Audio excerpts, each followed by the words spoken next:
Good evening, everyone, and welcome to episode 21 of the Digital Commando Show. Once again, we've got some fantastic guests, and we're sticking with our veteran-owned businesses week. So we have got a veteran-owned business owner. Try and say that 10 times quick. So AJ is going to be joining us in a minute, and we may have another guest joining us a little bit later on. We will see, and she'll explain why she's late. So without further ado, let's bring in AJ. Evening, ladies and gents. Stefan, thanks for having me on the show, buddy.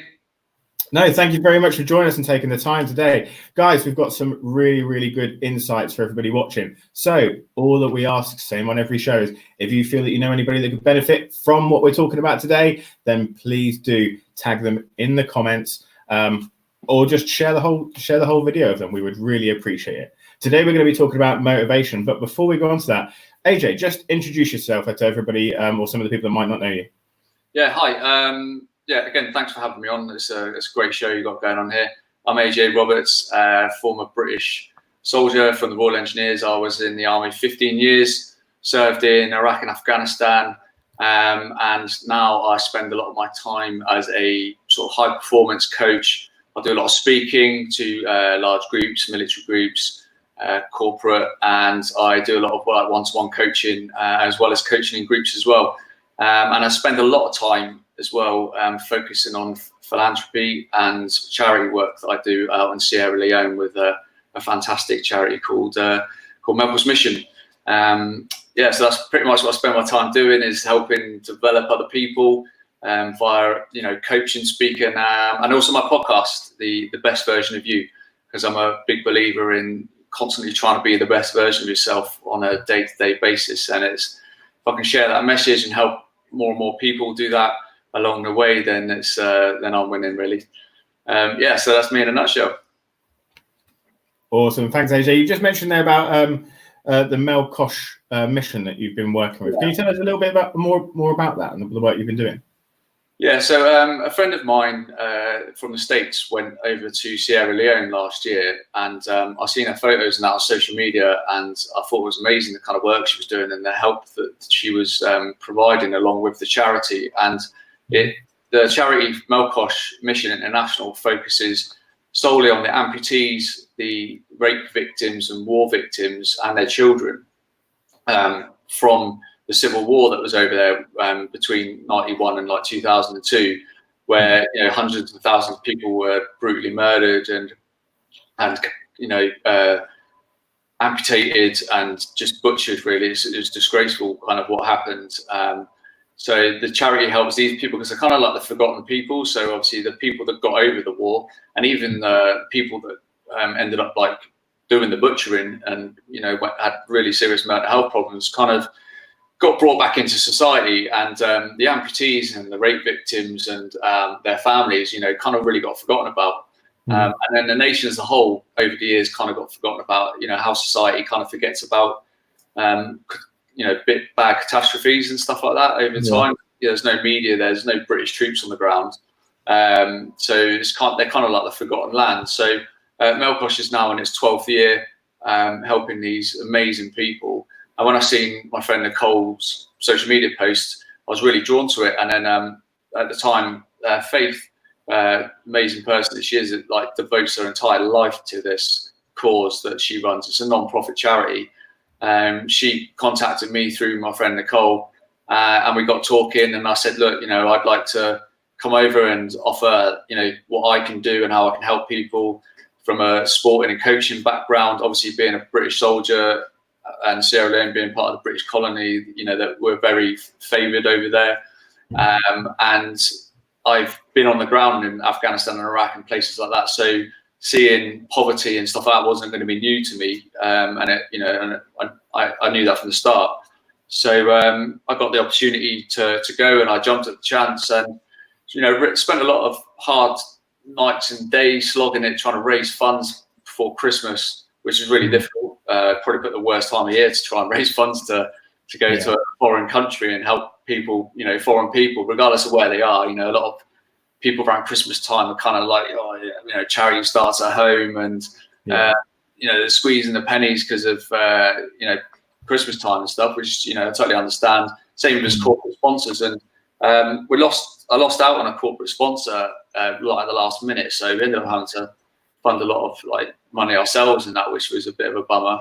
But it was totally worth it. For me, it was a huge investment because I got out there and instantly, as soon as I got out there, I went there with a blank canvas and I went with my guard completely down. And I got out there and I just made friends instantly. These people welcomed me into their homes, and I did big talks with them every day about, trying to look forward through the front windscreen and not in the rear view mirror, things gone past, how we've all had some form of adversity that we've been through, whether that be through what they've went through, which is horrendous, or whether that be, being in wartime as a soldier, whether that be, witnessing a car accident or something, many people have been through some form of adversity. So I was really keen to sort of be an outside source that can show them there is a way forward. I spent some good amount of time in the villages with them, and I still speak to people in the villages today on WhatsApp. I daily get messages asking me how I'm doing. And oh wow, that's amazing. Yeah, they all call me Uncle AJ and send me photos, and it's amazing. And I continue to do the work now. So tomorrow is it's like a worldwide day of giving, like Giving Tuesday. And currently, we're in really uncertain times at the moment in UK, in the United States, all around Europe, Canada, Australia, everywhere, to do with this COVID-19. But these poor people who have nothing as it is are now in lockdown for 3 days, which doesn't seem like a lot. They've already done a 14-day stint, but these guys can't get out and they can't go get supplies, and they don't have any money to get any supplies. So we've been raising funds for the last 6 weeks to help feed the families of these amputees, the rape victims, their children, with rice and water, and getting the supplies to them. So the money we've raised, everything we raise goes literally straight into the villages via supplying the bags of rice, the bags of waters, the things that you can use for sauces, and delivered on the trucks. So obviously paying for the logistics of it all and everything like that. And the turnarounds were really quick. So within a week of, let's say, raising funds, the next week we've got people on the ground delivering rice and water and urgent supplies to these villages. So it doesn't go through some of these charities' bank accounts and then off to paying wages and this, that, and the other. It literally goes in and then straight to the people, which is what I love about the whole charity. So that sounds absolutely amazing, the work that you're doing there.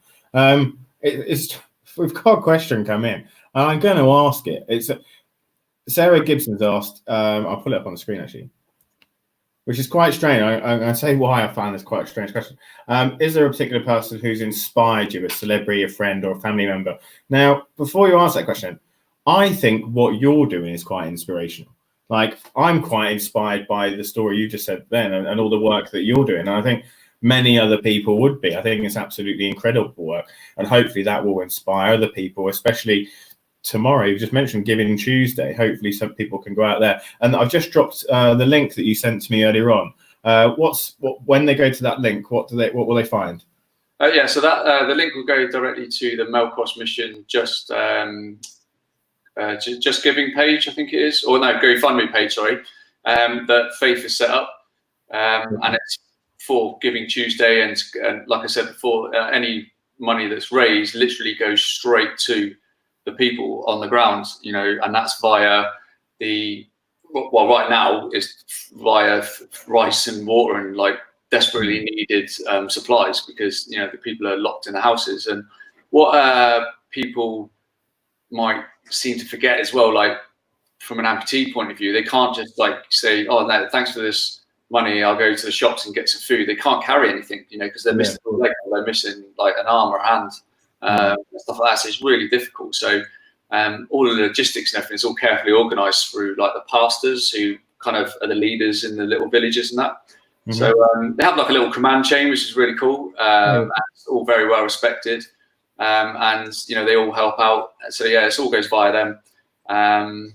But answer to your question, sorry, about who inspires me, it was got to be 100% my my grandfather, he's 97. He's a D-Day veteran. He was the second man to land on Juno Beach. Wow. Yeah, with the Canadian infantry. He's actually Canadian, and he was training in England along with the Americans and the Brits, like training for D-Day. And it was while he was training, he met my nan outside a hotel. Really? Yeah, and we're so similar in so many ways. We've got, if I showed you there's a picture of it as a wedding, and then a recent picture of me, and I'm a spit of him, and we've got, yeah, we've got like quite a similar military career. You know, we both went to war and got married, then went to war. It was the same as myself, and like moved abroad. Like me and my family lived in Australia. Like he moved to a foreign country. Like came to England, and amazing. When you find those similarities with family members, and I think we probably see that quite a lot, don't we? When we've had lots of the guys that I served with, they had either their father, their uncle, their grandfather had served in the military, and generally when you find people that actually serve more than kind of their minimum term, most of those people have got a bit of a family background in the military. I know for me, my grandmother and my grandfather, my uncle and my dad and my other uncle, there's all a big military family, so you kind of get stuck in. And I think that's absolutely great. That's really, really good to hear. But yeah, no, thanks for the work that you're doing. And guys, for everybody watching, jump on that link. Tomorrow is Giving Tuesday, so I know it's hard times in a minute, but I'm sure they would appreciate anything you can spare. And what would cost you a chippy tomorrow night is going to go a lot further for them. So guys, jump on that. Yeah, it's great, and like the work so far has managed to feed like 194 families, and you'll be amazed. It's like probably about equivalent to like £25 or like $35 will feed a family for a week. Wow, that's incredible. With rice and the water and that like all that money, like I said, goes straight to the people. So it's and that's what I love about it. Like the money we raised before Christmas went all towards big boxes of procured medication that we took over. So, and then we ran a medical mission for like 3 or 4 days in the actual villages where, people came and had like their blood sugar levels taken and blood pressures, any like problems they had, they were given like medication for, which if they did get anywhere else, you don't know if it's like legit. It's come from like a different market and if it's actually real. So that's why we had to procure it in UK. Obviously it costs more, but you're getting the real stuff. So so it's an amazing charity, and if those of you who are interested, you can see all on my social media. I've got pictures with all the kids and stuff like that, and obviously I'm a big football fan, and obviously football's huge out there. Or soccer to those who are tuning in from over in the States. Yeah. What football team is it though? People will switch off now. Well, for me, it depends. Yeah, it depended on what you say now, if people will stay watching or not. Yeah, well, I'm a huge United fan. I've been ever since I was a little nipper. But Manchester United, yeah. So it's quite funny, even over in Sierra Leone, listening to guys who are Liverpool fans and United fans, like having the heated arguments and that, and it's like, wow, even in the corner of Africa, there's people still arguing about who's better. So just goes to show you like how much effect the game has on people everywhere around the world. It's amazing. Oh, absolutely, and it's a good thing for us to kind of. It's one of those things that goes further than culture, isn't it? You can kind of go somewhere straight away. You can talk about boom football, nice and easy to get in there. Yeah. Wicked. Well, thanks for sharing that with us, AJ. So I think we should get stuck into it. So for everybody watching, we hopefully will have Paradise Rodriguez join us, so Miss New York City. She is doing some volunteer work today in a hospital, and because of the quarantine situation out there, getting in and out of hospital, you've got to go through the decon and all the rest of it. So she was in a queue that was supposed to take 2 hours, and she's been unfortunately in that same queue for 6 hours. So hopefully she will try and join us at some point, but just in case she doesn't, we'll move on for now, and then we might come back to a couple of questions, or when she comes in, we'll give her the chance to introduce herself to everybody. But AJ, you seem like a pretty driven guy, right? So what is it have you got a bit of a morning routine or anything you do to kind of get up and go in the morning? Any tips you can give to people? Yeah, I think especially at times like now, like you need to make routine your friend, because you can easily slip into that, downward spiral of just getting into pure lazy mode. And if you don't start the day with a bit of drive, it creeps into the rest of your day. And I'm a big believer in the old saying, like, how you do one thing is how you do everything. And I believe if you start a day well, the rest of your day will prove to go well as well. 9 times out of 10. So getting up in the morning, like eating well, doing some form of exercise. It doesn't have to be strenuous exercise. It can be even something like a couple of K's walk. It's just to open your body up and just get some fresh air into you, and then hydrate well, and have some really good food. Rather than just roll. For those of you that are still working, probably one of the worst things you could do is just roll out of bed, brush your teeth, and jump in the car, all kind of stressed and flustered, and then eat a bacon sandwich on the way to work, because before you even get there, spending the majority of your time working for somebody else, earning money to pay your bills and put food on the table, you're stressed before you even get there, and then you just end up bringing it all home. It just elevates throughout the day. So starting a day with it doesn't have to be 4:30 in the morning. I know you get some of these big entrepreneurs and stuff like that, like live and swear by that, but that works for them. It doesn't necessarily mean that just because Dwayne Johnson gets up at 4:30 and trains doesn't mean that you have to as well, because then that will make you a superstar. It's not the case. Everyone's different. Everyone's body's different. And if it's something you need to work on, I definitely suggest doing it in little stages. So if you physically can't get out of bed before 7 o'clock, don't set your alarm for 5:30. Set your alarm for 6:45, and then do that for a few days, and then set it at 6:30, and then 6, and then see how much you can get, you can physically get done from 6 till 7, whether that's like reading some positive information, your book of the week, or whatever it is that you might want to do, or exercise, and then you'll soon see the difference. And it helps you just get into that that positive pattern fairly quickly. You'd be surprised that you'll notice in yourself on how much better you feel, and how much more driven you are for the day by giving yourself that me time in the morning. And like part of that as well, unfortunately, I'm afraid to say, is not picking your phone up and then becoming just being a reactor straight away and just answering like as many messages as possible to other people, other people's beck and call. Make that morning period about you, and and you just be so much more focused, and you'll be so much more efficient and productive throughout the whole day if you start it in that kind of manner. I really like that. I think you brought up some really good points.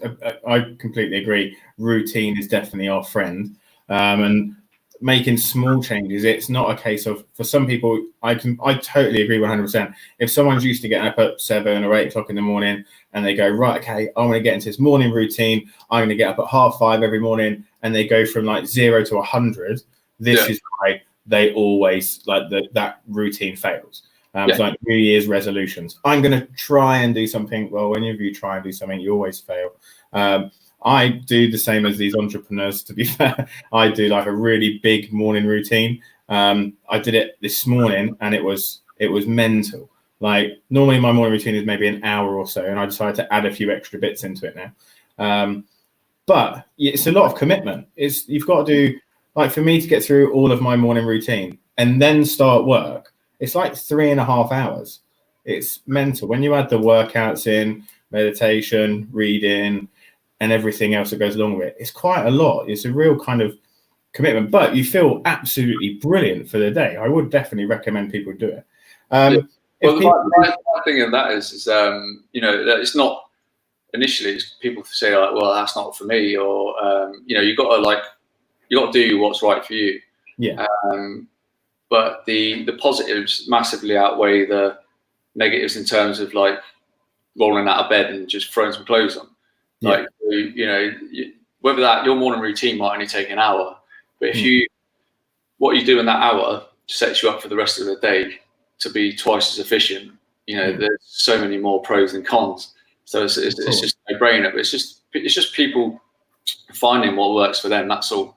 Obviously, taking ideas and listening to podcasts and looking at routines that other people do.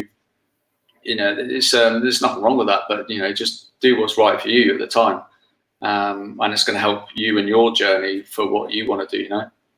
Absolutely. And if anybody's struggling to find a nice motivational podcast that's really going to give you some drive, there's a great one called The Best of You podcast. Really recommend it. So guys, check that out.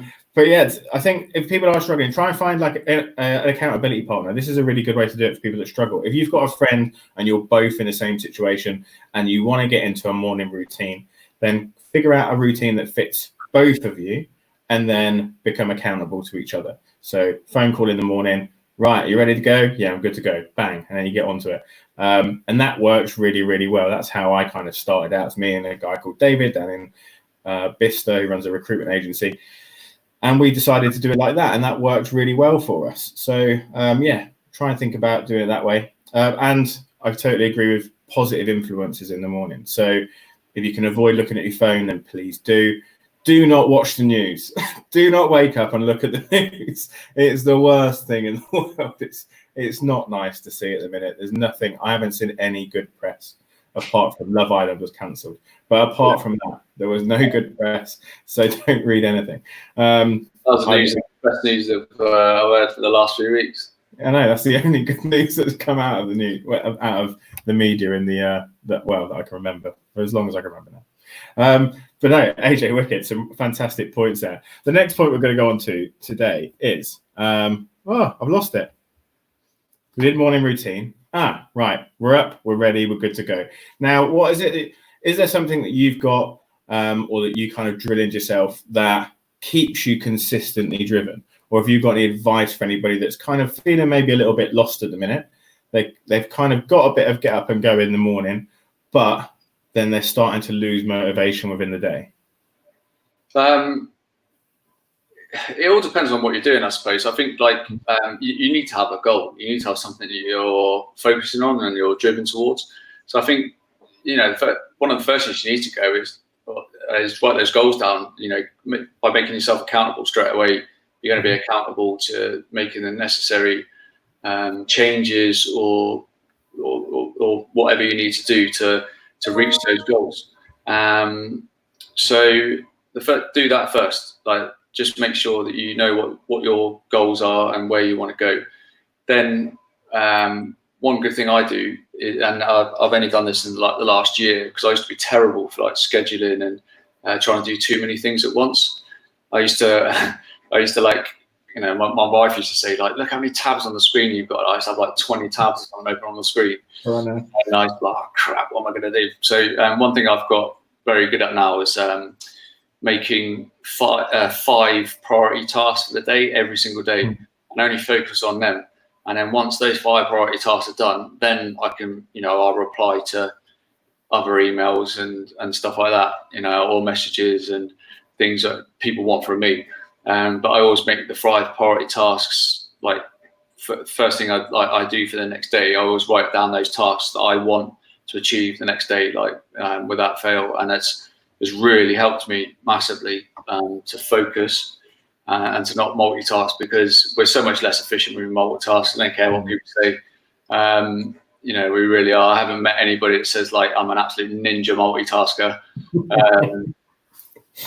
And we're blokes, so we're twice as crap. So true. Yeah, so it's important to do that. So write down what you're doing. And if you, with the goal side of stuff, with the goal setting, people kind of take it for granted. Some people think, it's a bit cheesy, it's a bit this, but it's if we haven't got something we're trying to drive towards, which will then involve your personal growth. What's the point? Mm-hmm. Because the old cliche goes, if we're not growing, we're dying, aren't we? Mm-hmm. A shot, keep moving forward or die. Yeah, and it's just we've all got to have personal goals or something to strive towards, because we're only going to get one shot at this journey we're on, aren't we? So it's it's so important to realise that we use the maximum amount of time that we have to get the most out of it. And I love that saying that time is the most expensive currency in the world, and we'll never get it back. It's true in every sense of the word. And the more people realise that, I think the more people will utilise and value their time more, rather than just waste it away or wish it away.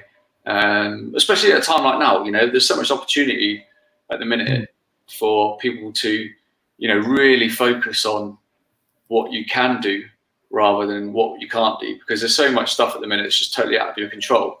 And the sooner you totally realise that and focus on what you can do for you and your family, or just yourself, depending on what your circumstances are, the far better you're going to be at the end of this, and in a far better position you're going to be.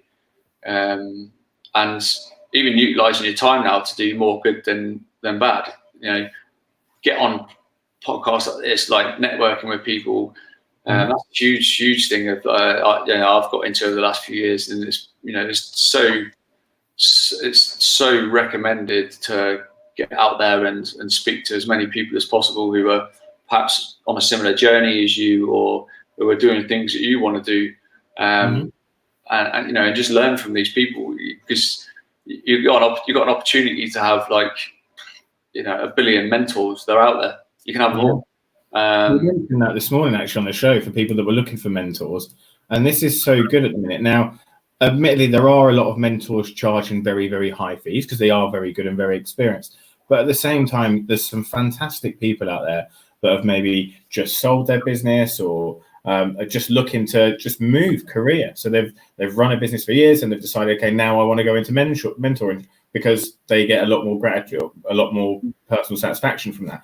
And if you can find those people at the beginning of that journey, then they'll either be not very expensive, or they'll do it for free to build up their portfolio.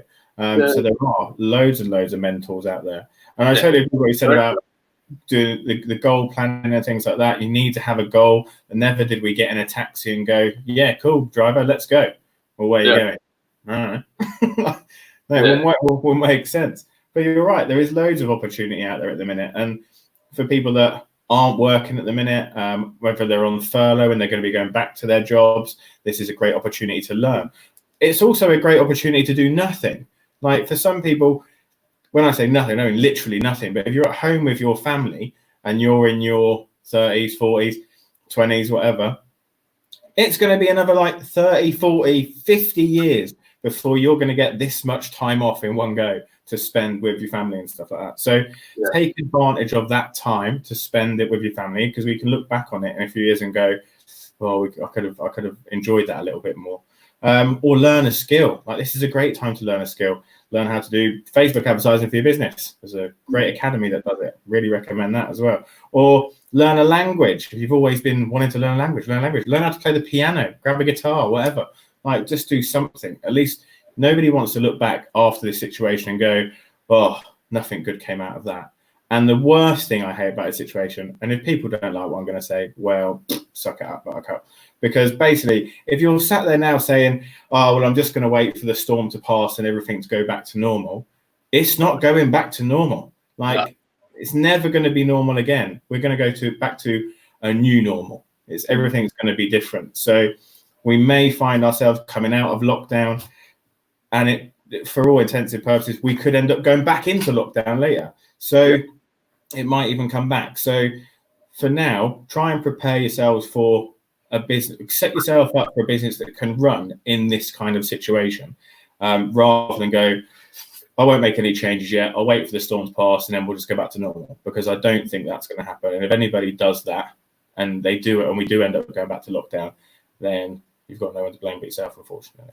Yeah. So, and I think that's why, like I was saying before, just positioning yourself as best as possible now, and surrounding yourself with, as much positive influence as you can. So if that wasn't really your thing prior to this lockdown, now's a perfect opportunity to do it. Get on, build up your LinkedIn profile, get on, build those contact lists and see what other people are doing. And, if you have been furloughed and perhaps you don't know if you're going to go, you've got a job to go back to, don't sit around waiting to see if your job's still going to be there. Actively see what else is that going to be potentially out there, or is now already. Because what a lot of people don't realise as well is that regardless of what kind of job you've been in, or what business you might have had that you might have had to close and stuff like that, you know, we've all got transferable skills of some sort. So like you're referring to before about, like, you know, whether it's picking up a guitar or learning a language or something like that, like all those little things that you can do over this period as well are all transferable skills. People don't realise that.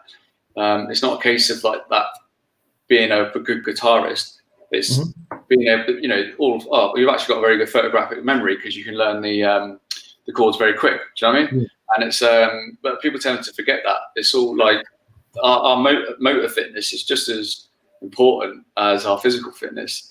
And again, it's another thing that you can work on. And I put a post on like Facebook and LinkedIn and that yesterday about, you know, positive vibes, positive mind, you know, and stuff like that.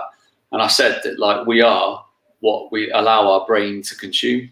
You know, and I'm a big believer in that. So if you're just consuming the news, people complaining on Facebook because they saw someone go out of the house twice, and, you know, spending your time just doing all that stuff, you will be a negative person. But if you're consuming positive stuff all the time, surrounding yourself with positive people, building a really positive inner circle, which is so important, you will have a much more positive and productive life, like 100%. You know, and I spent a lot of time, worked hard on that, just having positive influences around me, and the difference it's made in my life is, you know, phenomenal. Yeah, it's absolutely. I think that is, there's a saying, isn't there? You are the average of the 5 people you surround yourself with. I think from a positivity and a kind of mental health point of view, that's so key. If you're around people that are consistently quite draining, I think we've had the term on this show before, mood hoovers. If there's people like that around you, you're going to get sucked down by it. It's tiring. Whereas if you're around positive people, you'll find that you've got more energy, and your get up and go is more there. You've got people that you can speak to that are kind of like, hey, how you doing? I'm great. I'm really, really good to go. Let's get stuck in. Not with delusions of grandeur, naturally, but in a nice, positive way. Optimism is so key. Like, I love optimism. And I was speaking to a friend to this morning, actually, and a couple of days ago. Now, her business is in an industry where they're not in a position to trade at the minute. Now, we don't know when that's going to come back, obviously. So what we did is we sat down and we kind of spoke about what her passion is, what she actually enjoys, like elements of the job that she really enjoys. And what we realized is she's been networking for like 18 years or something, consistently networking every day, running groups and all sorts of stuff. Really, really busy, and absolutely loves it. So she put a course together around how to teach people how to network correctly through her particular structure. And now she's picked up like 9 clients within a week or something. And now not only is she doing something that is generating an income, but she's doing something that she actually likes a lot more now than what she was doing before anyway. So it's one of those things. It is such a time for opportunity and optimism. And if it will allow you to find something you're passionate about and you actually enjoy more, then that's only a bonus, right?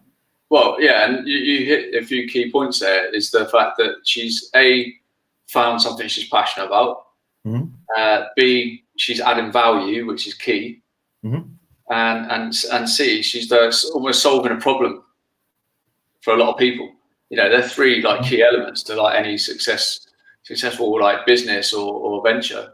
You know, and it's anyone's capable of it. You know what I mean? Anybody. Absolutely. Well, let's go on to our next point then for the day, because we've touched on a couple of the elements, but let's go on to it. So I recently read this. I recently read it. I recently read it for like the 8th time. 7 Habits of Highly Effective People. I love habits. Absolutely love habits. And that kind of teaches you around how to create habits, how to get rid of bad habits is another thing. Have you got any habits that you've got, AJ, that you kind of have instilled in yourself that make you more productive as a person, and that obviously that work really well for you? I'd say, I don't know if it's so much of a habit, but I've always been quite well known for just being positive all the time. And it's only because every situation we find ourselves in, always, if it's a problem, there's always a solution. So I've constantly looked at the solution, like immediately, like how can I change this current situation to serve me better? And I guess you can call that a habit because it's instant subconscious. And that's something that I've evolved over the years. And I've always, I get, and you'll understand as well, like especially from being in like military situations in places like Iraq or Afghanistan and stuff like that. If you sometimes you're called upon to make quite drastic decisions under very high pressure. If you go all guns blazing straight in and not really assess the situation, you can get yourself and a lot of people hurt. So having that ability to kind of like not just start flapping, just step back, assess the situation, and gain, really gain some command and control over like what you are going to do, is quite a very good skill to kind of master. And again, it's a great transferable skill that you can apply to everyday life, and it will help you so much.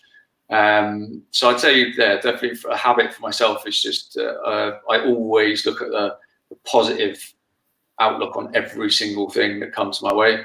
Even if it's a negative, always looking at the positive side of stuff all the time, and then instantly, if it is something I cannot control, I go the opposite direction. Like I don't dwell on it, like nothing. I don't know if you know a chap called Jean-Pierre de Villiers. He's a really well-known speaker, lives in the UK. I had him on my podcast recently, and he was explaining that because he was knocked off his bike by a hit-and-run car while in a charity ride, and he broke so many bones in his body. Anyway, he was supposed to have some like pins adjust in his leg during this COVID period, and he said, they rang me up and it was like, look, Mr. JP, really sorry, but we've had to postpone your operation and that. And he said, okay, boom. Yeah. What can I do? Like nothing. So, and move on. I can still walk. I can still do this. I can still do that. And that's the same approach I've had on, so many things. Like same with this COVID thing hit. When my mother and my dad's pub unfortunately had to be shut, and I was there when they were told they had to shut it, and I basically tried to install that into my mum straight away, and she came around to it very quickly. I was kind of like, yeah, it feels better now that we know where we stand, and then let's focus on what we can do whilst the pub's shut. So obviously we need to generate streams of income and stuff like that. So like, how are we going to do it? Immediately, and that's the way I've kind of lived for a number of years now, and that is off the back of overcoming quite a lot of adversity and hardship in my life, and that from my family as well. So that's definitely, I'd say, one of my stronger habits.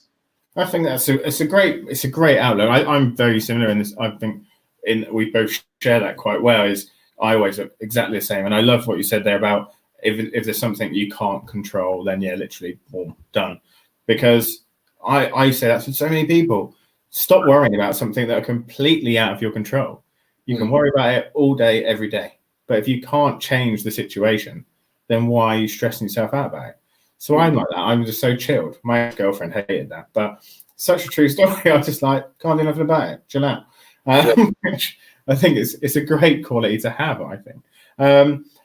Talking of like the habits, I think one of the ones that always stuck out to me from that book actually was, and I think it's quite pivotal, especially at the moment, is a habit that they talk about called sharpening the saw. And going back to what we were talking about before, is sharpening the saw is taking time to reflect on yourself and grow as an individual. And you can do that in so many ways. And going to what you said about positivity, if people want to start doing this, then you can train yourself to be a more positive, outlooking person. Like that's not impossible for people that are kind of generally miserable. You don't have to be like that. It's not forced. Like you can be more optimistic if you want. Just try and see the bright side of as many situations as possible, really. And there is always a good outcome.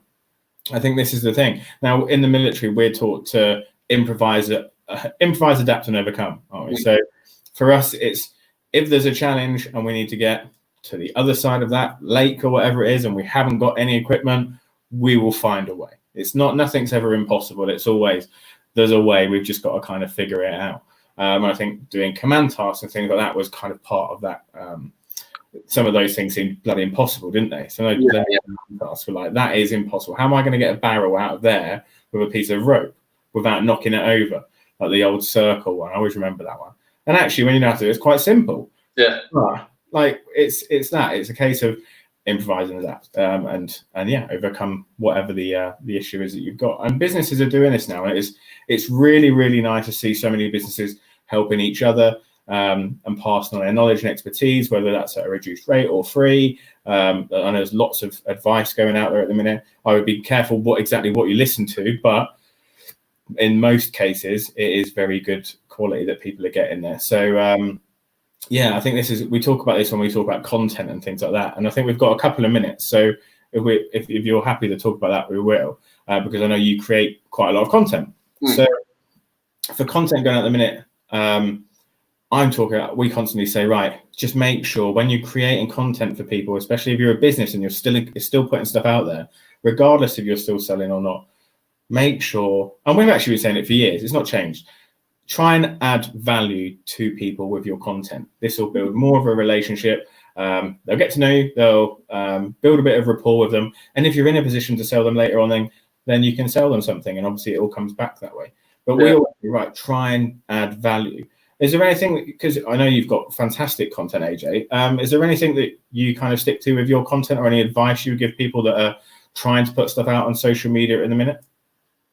I think the sooner, if you're just starting out, like, trying to make a name for yourself as like a public figure, I use that term lightly, but and I won't use the word influencer because I don't like it. I think it's been hampered and abused. Yeah. In fact, I'll use those two examples actually. So you've got an influencer, and I used it like that, of somebody who's got a well-toned body, is obviously very good looking and stuff like that. And then I use an example I seen on Instagram about a month ago of a young girl, I think she's in the States, early 20s, had a cake made for her that said 100K on it. So she was celebrating having 100,000 followers on Instagram. Mm-hmm. And I looked through her content and I used it as an example. And I didn't bash her on social media or anything else like that.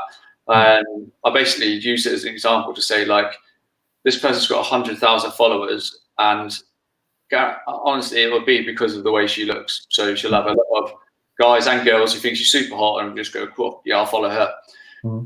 None of her content, like absolutely none of it, shows you at all how she got to keep her body like that, have good abs, have tight glutes, have, nice, toned back and all the rest of it, and then got to be an ambassador for X, Y, and Z company. Like, that's not value. That's not good content. So, and that summed it up with celebrating they got 100,000 followers, because guarantee, and this is what the problem is with social media, especially with the younger generation, is that at those 100,000 followers, there's probably a very large proportion of the girls, especially, that will feel massively, which creates a lot of low self-esteem, because they instantly compare themselves to people like that.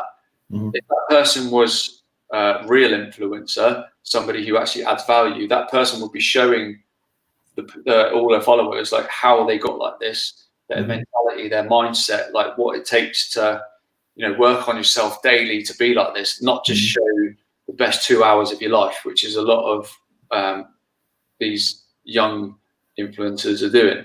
And that's why I don't like using the term influence, because I think it's heavily abused.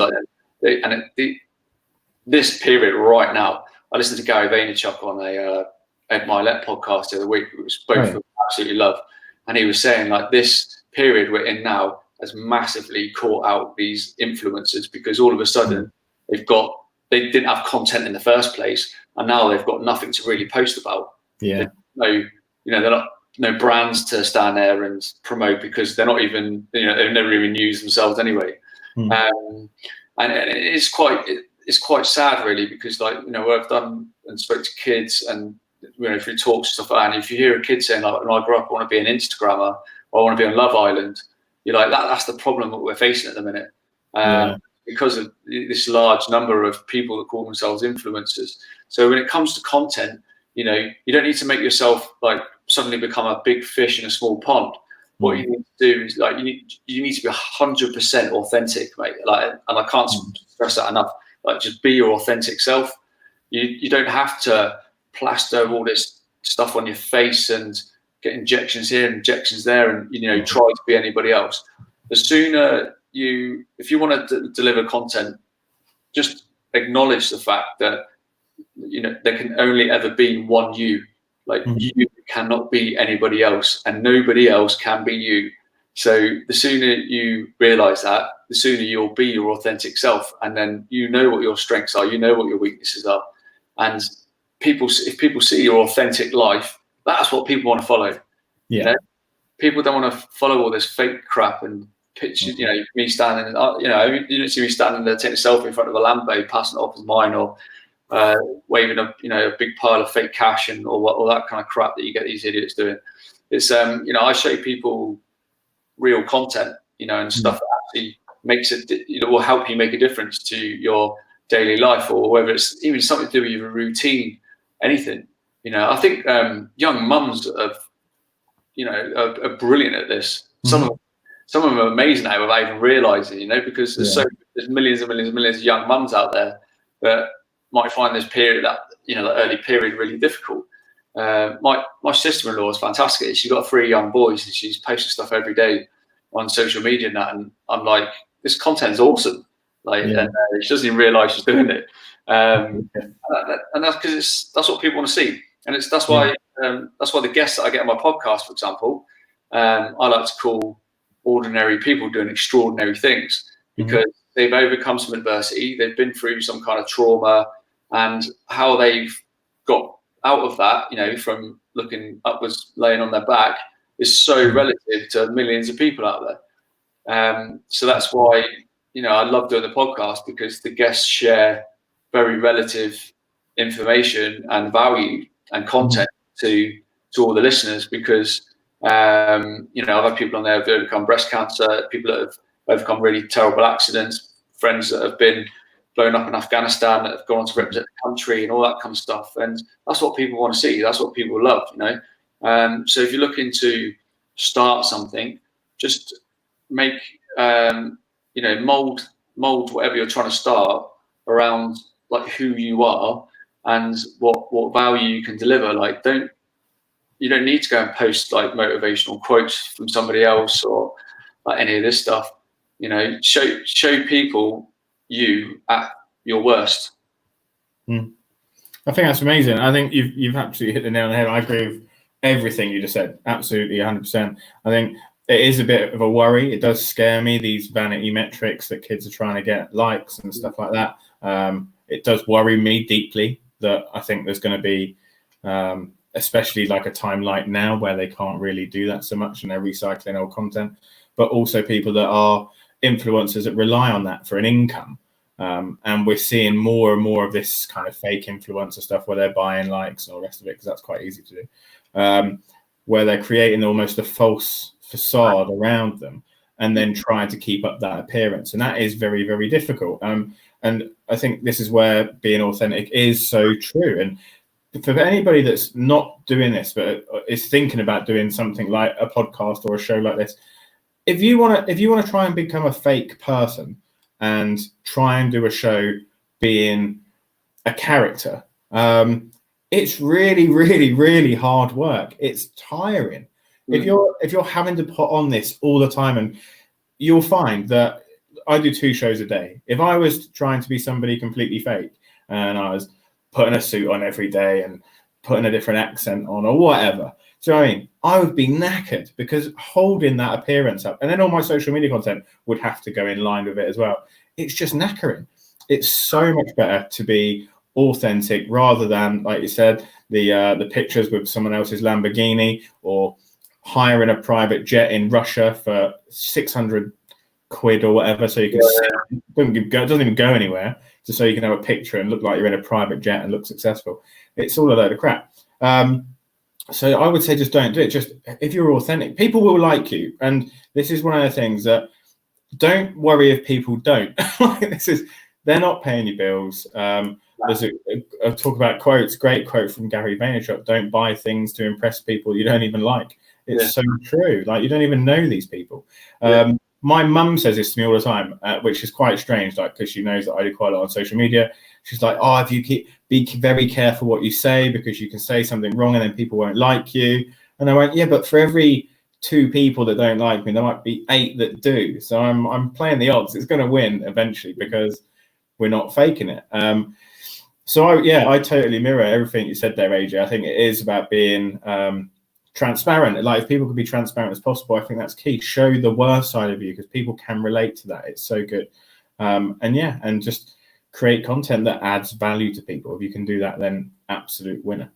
Yeah. But we're just about up in time, so I don't think we're going to get Paradise on today, but I will get her onto another one for everybody, so don't you worry. But this has been a great show, and I really appreciate your time, AJ. There's been absolutely fantastic insights there that I'm sure people can take away straight away. So I do really appreciate your time. Guys, for everybody watching, if you've gained something today from what AJ's talked about, which I guarantee everybody has, then please make sure you tag someone in the comments. Pay it forward. We love this saying at the minute, and we talk about it every Thursday.